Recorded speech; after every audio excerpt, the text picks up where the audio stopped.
I don't know why. It was like it made me look at things in a different perspective. Not like I didn't always. He grew up in public housing, surrounded by gang violence and broken systems. By his teens, he was already making America laugh. By his 20s, he was rich, famous, and powerful. But somewhere along the way, Nick Cannon stopped being just a comedian and became one of the most controversial figures in modern Hollywood.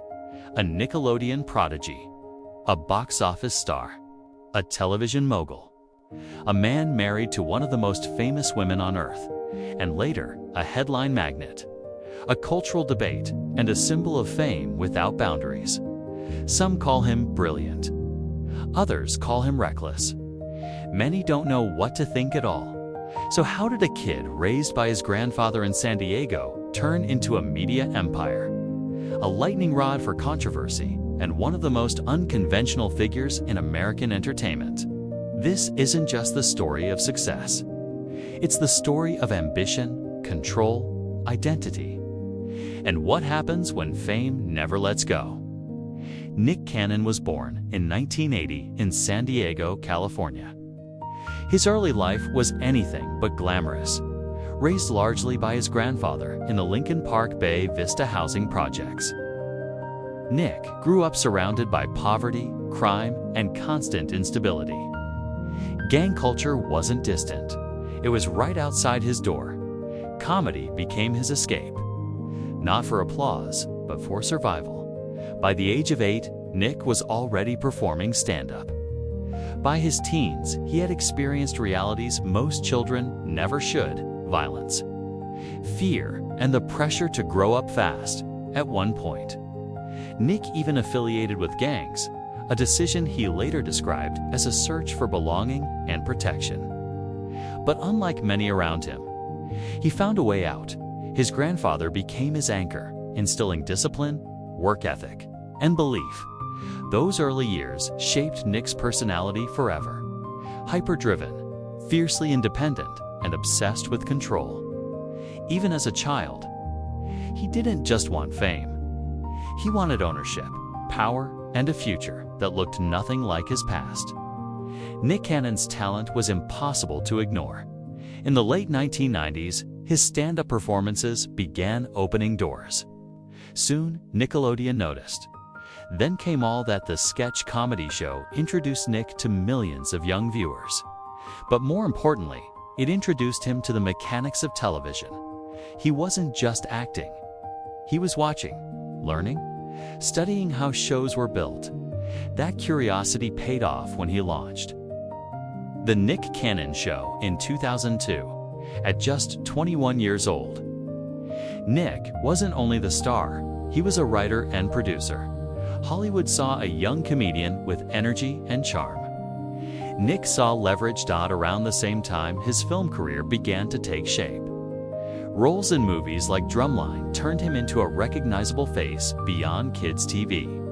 Unlike many young stars, Nick didn't wait to be chosen. He created opportunities by his early 20s. He had already established himself not just as a performer, but as a brand in the making. The 2000s transformed Nick Cannon into a household name. Movies, music, hosting gigs. Executive producer credits then came Wild and Out.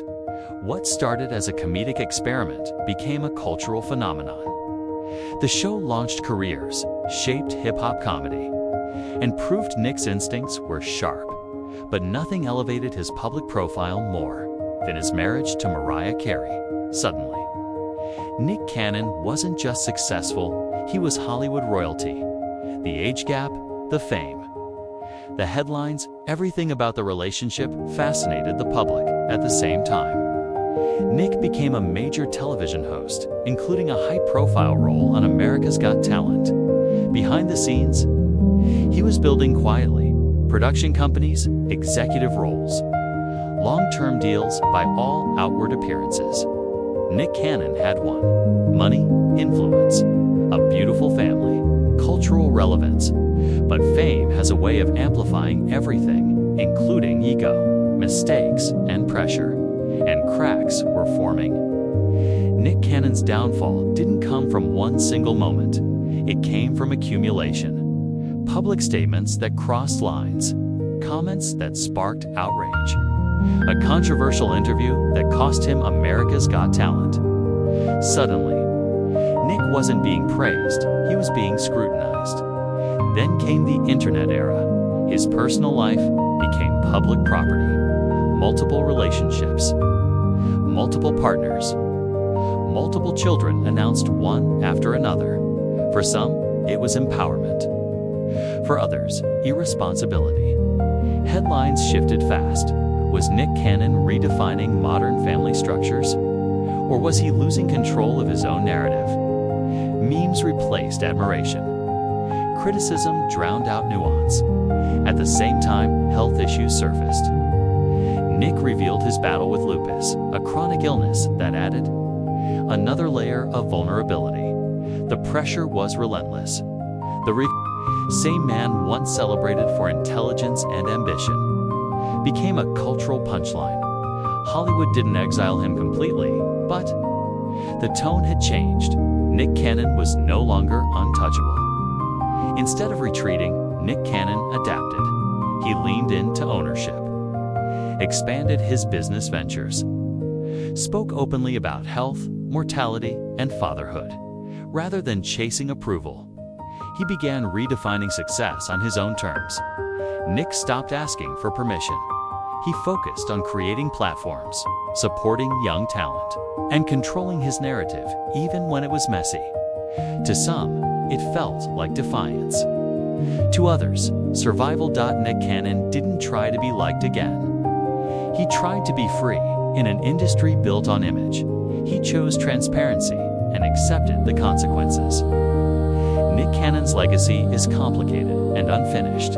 He is a child prodigy who escaped the streets, a comedian who became a mogul, a cultural figure who forced conversations about race, power, health, and family, loved by some, criticized by many, ignored by none. His story exposes a truth about Hollywood. Fame doesn't come with instructions. Nick Cannon didn't follow the rules and paid the price for it. But he also proved that survival in the spotlight requires more than talent. It requires control, adaptation, and the courage to live with your choices, whether history remembers him as misunderstood or reckless. One thing is undeniable. Nick Cannon never disappeared, and in Hollywood, that alone is a victory.